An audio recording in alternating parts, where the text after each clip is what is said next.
Hey YouTube, so let's look at some Ultrafire lights. Well, I only really have one here, but I do want to show you one that's called the Ultrafire A10.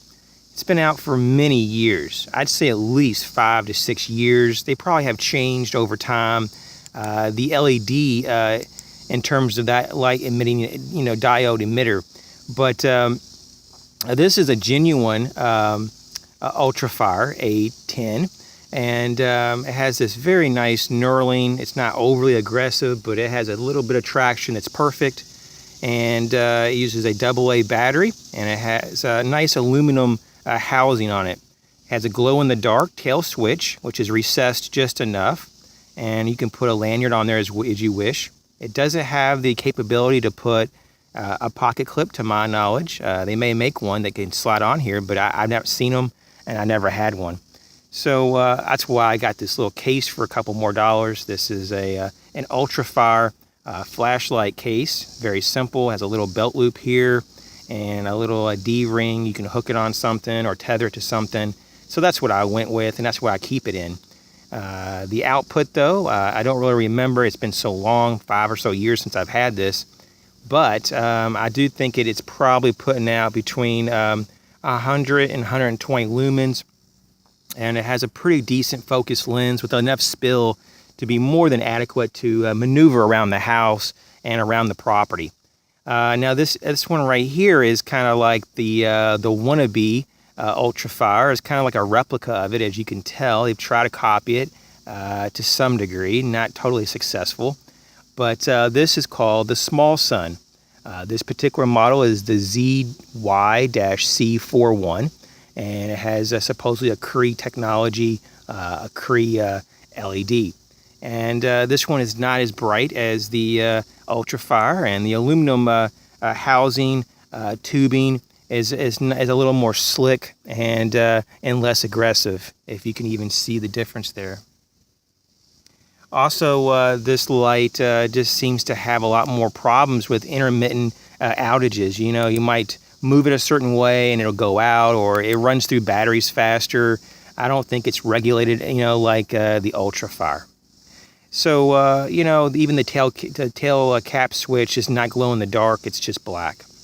So, of course, the kind of the cheapy knockoff that I got, right after I got the Ultrafire to see if there's any difference, and there was.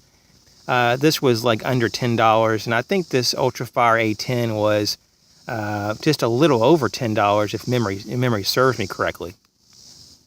So would I recommend these lights? Well, I think in today's modern world, these are kind of becoming obsolete. I personally think that they have a place, in terms of the size, form factor. AAA and AA battery lights do have a place, just like headlamps and headlights have a place. Headlights, those are on cars, but headlamps go on your head. So those are all great, but this form it does really do well in my hands.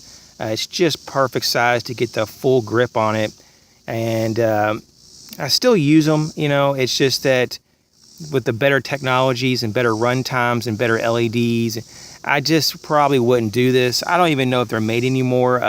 If they are, they probably have better technology now than they did when I had it, so it may be an option. This one has just a little bit of weight to it, not bad, but for the money, they're probably worthwhile. It's just that you probably won't get the most modern LED technology with these foreign-made flashlights as you would with a more name brand. But over the years, Ultrafire has become more and more name brand, so it is what it is. So this is just one more data point, one more reference to things. I would stay away from the Small Sun brand. If you want to go with an Ultrafire, that's fine. But just don't forget, there's a lot of other brands out there. Streamlight. You got as much as I don't care for Phoenix anymore, you could always go with that. Olight. You have Nightcore, Through Night. The list goes on and on. 4.7s and blah blah blah blah blah. There's like at least 10 to 15 very solid companies out there that would probably be a better choice than either one of these. But I just want to let you know that they do work, and they're, it's just something that if you're on the ultra budget, and it's something to consider. So as always, thanks for watching.